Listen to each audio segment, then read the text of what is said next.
الحمدللہ رب العالمین والصلاة والسلام علی اشرف الانبیاء والمرسلین سیدنا و مولانا محمد وعلی آلہ وصحبہ اجمعین.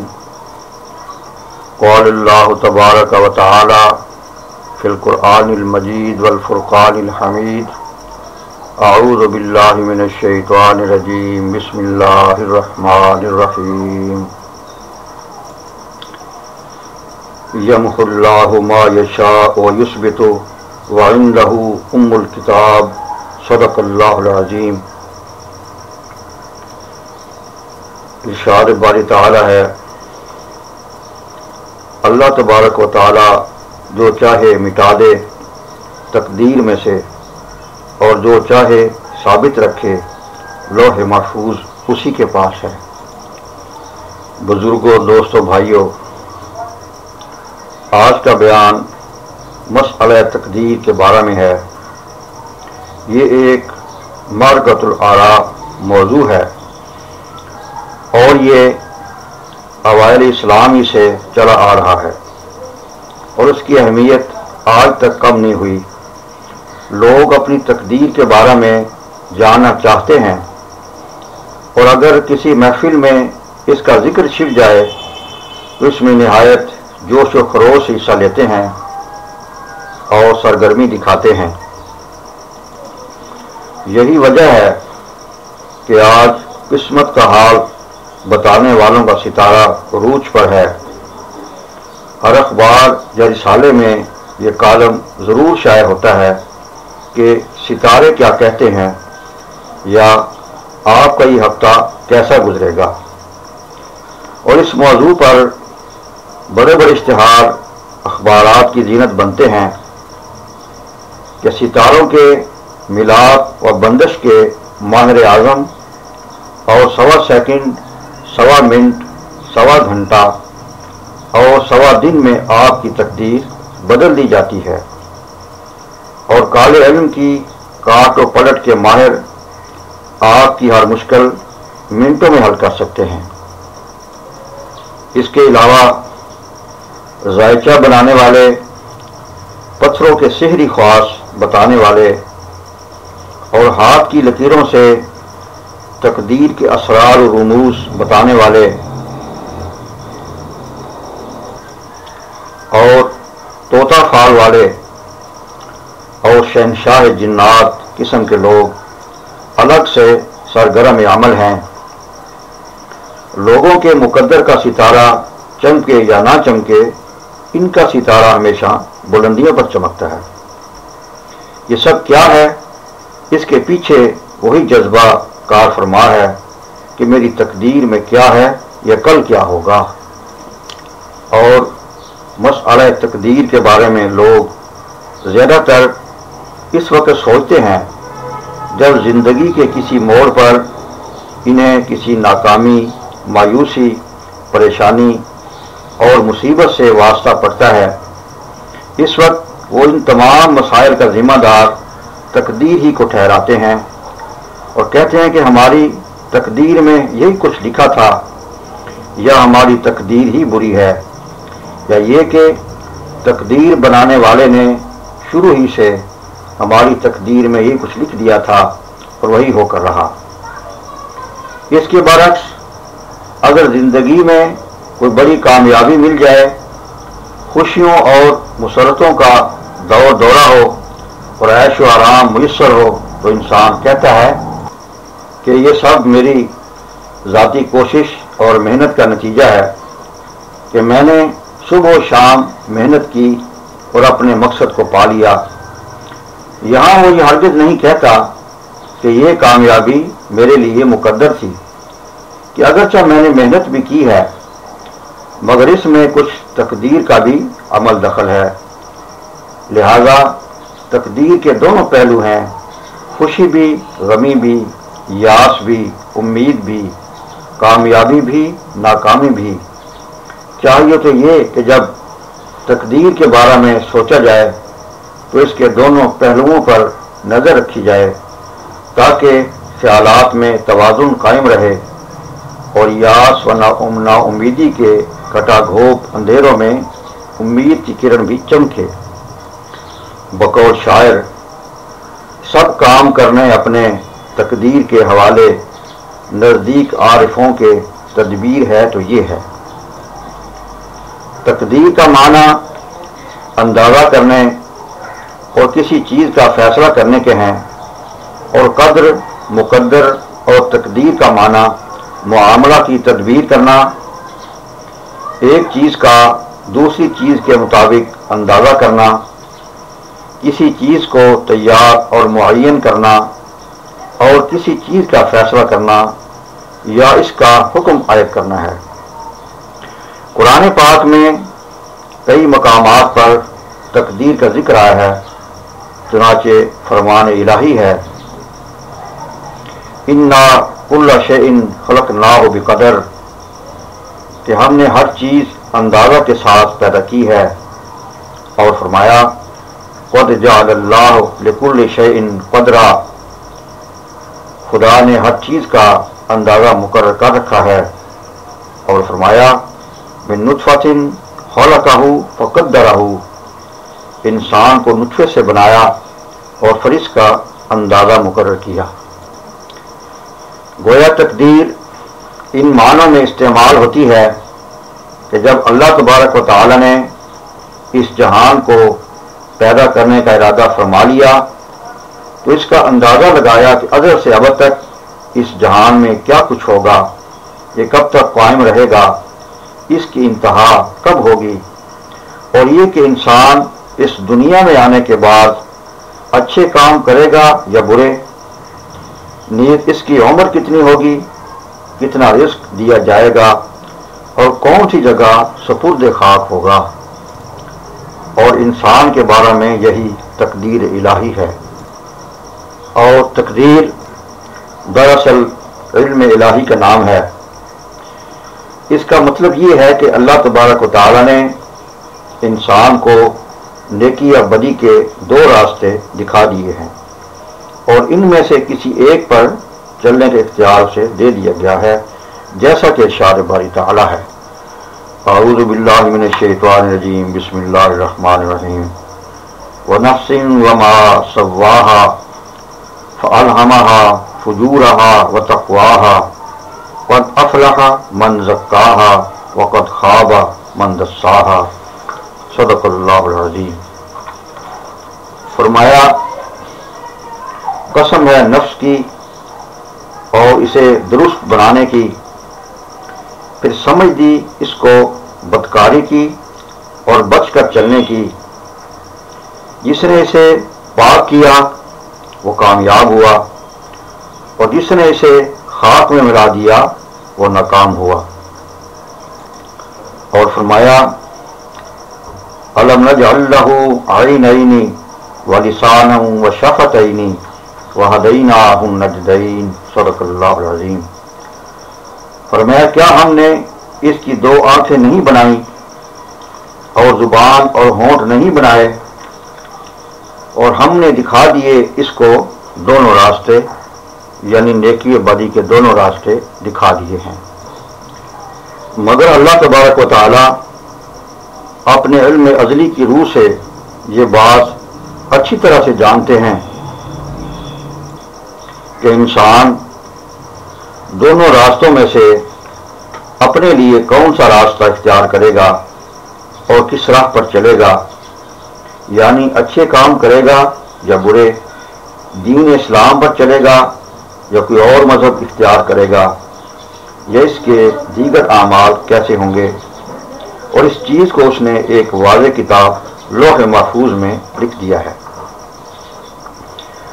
مگر مسئلہ تقدیر عام لوگوں کے نزدیک ایک پر اسرار مسئلہ ہے۔ ان کا کہنا ہے کہ جب ہر چیز پہلے لکھی جا چکی ہے اور کلمیں خشک ہو چکی ہیں اور ان میں کوئی رد و بدل بھی نہیں ہو سکتا، تو پھر عمل کرنا بیکار ہے، کیونکہ ہوگا وہی جو پہلے سے لکھا جا چکا ہے اور طے شدہ ہے، اور اس کے خلاف نہیں ہو سکتا۔ اس بنا پر اس مسئلہ میں شروع ہی سے دو فرقے نمایاں نظر آتے ہیں، فرقہ جبریہ اور فرقہ قدریہ۔ فرقہ جبریہ کا عقیدہ ہے کہ انسان بالکل مجبور پیدا کیا گیا ہے اور تقدیر کی رسی میں جکڑ دیا گیا ہے۔ اب وہ جو کچھ بھی کرتا ہے تقدیر کے اشارہ پر کرتا ہے، گویا وہ تقدیر کا ایک مہرہ ہے کہ اسے جس طرف چلاؤ چل پڑتا ہے، اس کا اپنا کوئی ارادہ و اختیار نہیں اور نہ ہی اس کی اپنی کوئی مرضی ہے۔ اس کے برعکس فرقہ قدریہ کا عقیدہ ہے کہ انسان مکمل طور پر بااختیار ہے اور ہر کام اپنی مرضی و ارادہ سے کرتا ہے اور اس پر کوئی روک ٹوک نہیں اور وہ اپنے نفع نقصان کا خود مالک ہے۔ یہ تمام باتیں اپنی جگہ پر کہ انسان مجبور ہے یا مختار۔ سوال یہ ہے کہ کیا کوئی شخص یقینی طور پر یہ جانتا ہے کہ اس کی تقدیر میں کیا لکھا ہے، کیونکہ وہ لوح محفوظ پر لکھی ہوئی تحریر سے مطلع نہیں ہو سکتا اور اسے ہرگز یہ پتہ نہیں کہ کاتب تقدیر نے اس کی تقدیر میں کیا لکھا ہے۔ اس کے سامنے تو ایک ہی راستہ ہے کہ وہ اپنے نفع و نقصان کے لیے جد و جہد کرے، یعنی نفع حاصل کرنے کے لیے اور نقصان سے بچنے کے لیے۔ جیسی وہ جد و جہد کرے گا ویسا ہی اس کی تقدیر ہوگی۔ ارشاد باری تعالیٰ ہے، اعوذ باللہ من الشیطان الرجیم، بسم اللہ الرحمن الرحیم، وَأَن لَّيْسَ لِلْإِنسَانِ إِلَّا مَا سَعَىٰ وَأَنَّ سَعْيَهُ سَوْفَ يُرَىٰ ثُمَّ يُجْزَاهُ الْجَزَاءَ الْأَوْفَىٰ وَأَنَّ إِلَىٰ رَبِّكَ الْمُنتَهَىٰ۔ فرمایا اور یہ کہ ہر انسان کے لیے صرف وہی ہے جس کی کوشش خود اس نے کی، اور یہ کہ بے شک اس کی کوشش عنقریب دیکھی جائے گی، پھر اسے پورا پورا بدلہ دیا جائے گا، اور یہ کہ آپ کے رب ہی کی طرف پہنچنا ہے۔ جیسے ہم زندگی میں انسان کے دیگر کاموں کی طرف دیکھتے ہیں، یا اگر اس نے کوئی کاروبار کرنا ہے تو وہ اس کے لیے اچھی سے اچھی پلاننگ کرتا ہے، سرمایہ فراہم کرتا ہے اور اپنے کاروباری حریفوں کو نیچا دکھانے کی کوشش کرتا ہے اور اپنے کاروبار کو کامیاب کرنے کے لیے سارے گر آزماتا ہے۔ یہاں وہ یہ ہرگز نہیں سوچتا کہ مجھے اتنی محنت کرنے کی کیا ضرورت ہے، میں سرمایہ کم لگاؤں یا زیادہ، کیونکہ ملنا تو وہی ہے جو شروع ہی سے میری تقدیر میں لکھ دیا گیا ہے۔ اسی طرح اگر کوئی خدا نخواستہ مقدمہ بازی کا مسئلہ ہو تو اس کے لیے بڑی بھاگ دوڑ کرتا ہے، اچھے سے اچھا وکیل فراہم کرتا ہے اور رشوت دینے سے بھی باز نہیں آتا۔ یہاں بھی وہ یہ نہیں سوچتا کہ مجھے اتنا پریشان ہونے کی کیا ضرورت ہے، اگر میری قسمت میں ہوگا تو میں مقدمہ جیت جاؤں گا اور سرخرو ہو جاؤں گا، مگر ایسا نہیں ہوتا۔ زندگی کے ہر شعبہ میں وہ پوری محنت کرتا ہے، مگر تقدیر کے مسئلہ میں وہ ہاتھ پاؤں چھوڑ کر بیٹھ جاتا ہے اور کہتا ہے کہ میری تقدیر ہی بری ہے۔ چاہیے تو یہ کہ انسان خود کو پیش آنے والے حوادث و مشکلات سے نبوت آزما ہونے کے لیے اپنی بھرپور طاقت صرف کرے، پھر نتیجہ اگر ناموافق ہو تو وہ کہہ سکتا ہے کہ میری تقدیر ہی ایسی تھی۔ جیسا کہ شاعر نے کہا ہے کہ فتح و شکست تو نصیبوں سے تھی امیر، مقابلہ تو دل ناتواں نے خوب کیا۔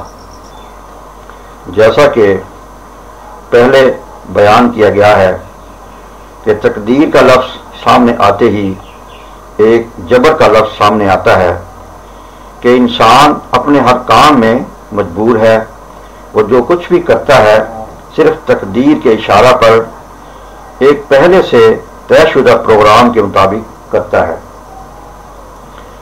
اور اس میں اس کا اپنا کوئی عمل دخل نہیں۔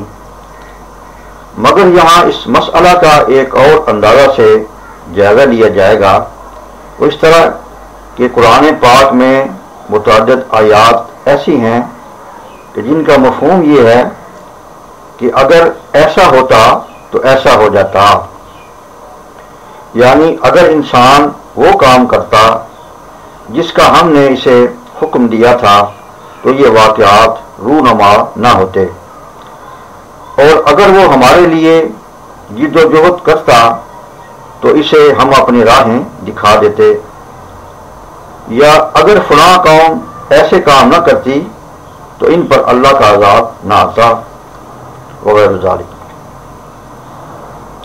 ان آیات کریمہ میں اگر ایسا ہوتا قابل غور ہے۔